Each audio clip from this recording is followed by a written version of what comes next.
you for joining me in this 5th installment of the 12 Powers. I am Chelsea Brewer, your Affluence Ambassador, presenting this series through the Verity Prosperity Clarity Project. And I'm so happy you decided to join the conscious awareness expansion happening. We're moving from the Piscean age to the Aquarian age. It's like the engagement before we make it official. Our power of will is of great importance because it determines so much. Let me explain. Have you ever experienced someone who is a bit obstinate, a bit willful or pig-headed, maybe even called stubborn? What about people who are flaky or indecisive? Ever had a relationship with someone who is totally non-committal? Like, man, how was your level of frustration? On a scale from 1 to 10, a 10, right? Well, the will is the executive faculty of the mind that determines what things will be for you. The will affects everything, including all of the other powers we have in our arsenal. The will is used for selecting choices and making decisions. The perfect will is affixed to understanding and is motivated by love. If you're being hard-headed just to be right or to get your way, that's obstinacy. But if you have a heart that says, "Not my will, but thine be done," then your power is supported by the universe and you become an empowered force of nature instead of someone's stumbling block, even a stumbling block for yourself.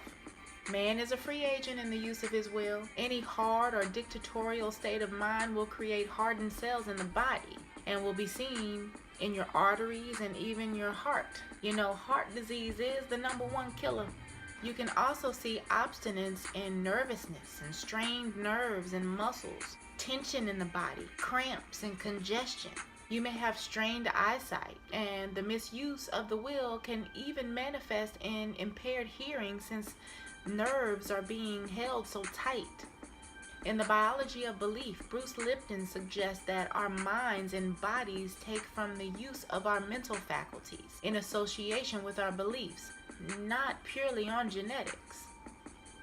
I mention his great work because, are you sitting down for this? Are you listening? Incline thine ear. You're in a good position to hear, right?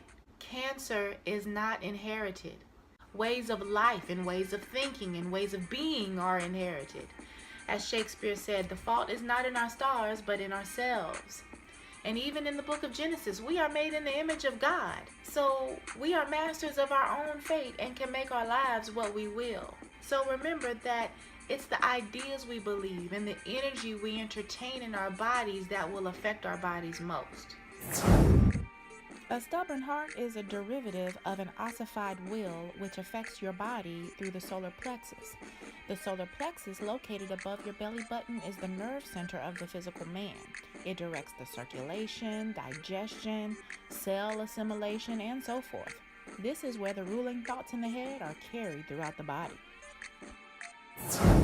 Ever had a fearful thought and immediately experienced a sinking feeling in your tummy? A hard heart is the human will acting through the solar plexus, or the city of the sun. You are the son of God, and every cell in your body is your son. You made it. Remember the hard heart of Pharaoh who would not let the people go? What happened to his ass? Plagues abounded him and his city. Take note, because this is what happens in every person who is sick. They have certain thoughts they harbor which create various plagues emotionally, relationally, and especially physically. This story can be recreated in our lives anytime we harden our hearts towards what is best. Some of us grew up as children whose will was forced out of us by whoopings or other forms of torture, different types of manipulation and miseducation, other sorts of violence. It will continue if we don't become aware that what we call discipline ain't really discipline. And humanity's suffering will continue if we don't wake up to the parts of our will that need to be developed. Just because it's always been done a certain way doesn't make it right. In free will, we will either choose what we want or what we should do. But when we get to the place in consciousness when what we should do and what we want to do are the same, there's that sweet spot we can all thrive in when we find it. But we have to stop living the lives we were told to live and live from our heart's passion. If we ignore the wisdom in the garden, as in the allegory of Adam and Eve, enjoying the sensual pleasures without taking into account the higher understanding of the moment, then we will subsequently betray ourselves and the good that's coming to us.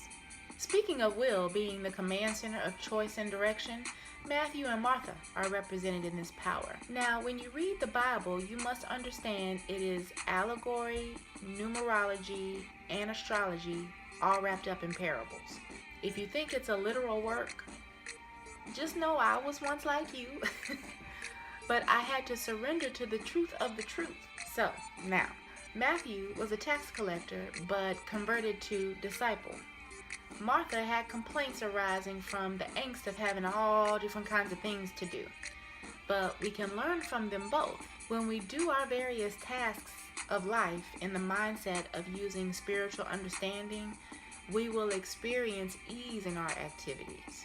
In surrendering the old ideas and conditions that greater increase may come, we actually stabilize the universal substance. We literally save the world one thought at a time, but we think we have to do some major feat. I'm telling you, thinking right thoughts is its own achievement.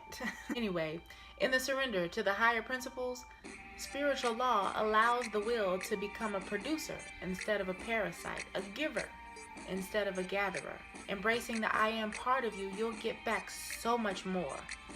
But if we fail to exercise faith in the bigger picture, we will be condemned by the spirit of materiality. We're not punished for our sins, we're punished by our sins. Consequences are already built in your decisions. So, I hope this installment of the Verity Prosperity Clarity Project has enlightened you to some of your ways that can be exchanged for better ones. We can employ meditation, taking a walk, pausing that important meeting, or sleeping on a decision that needs to be made so that we can be sure we're not causing destruction, but rather being constructive. We are all part of the solution. We just need to recognize what part we play so we can choose higher purposes to lead us to the promised land. If you want affirmations and guided meditations to help you there in moments of weakness, we all have them. Become a member of our Affluence Alliance. Our meditations and reflections will reveal unconscious choices that are made from the inherited personality, which can then be transmuted to allow your higher self to shine through.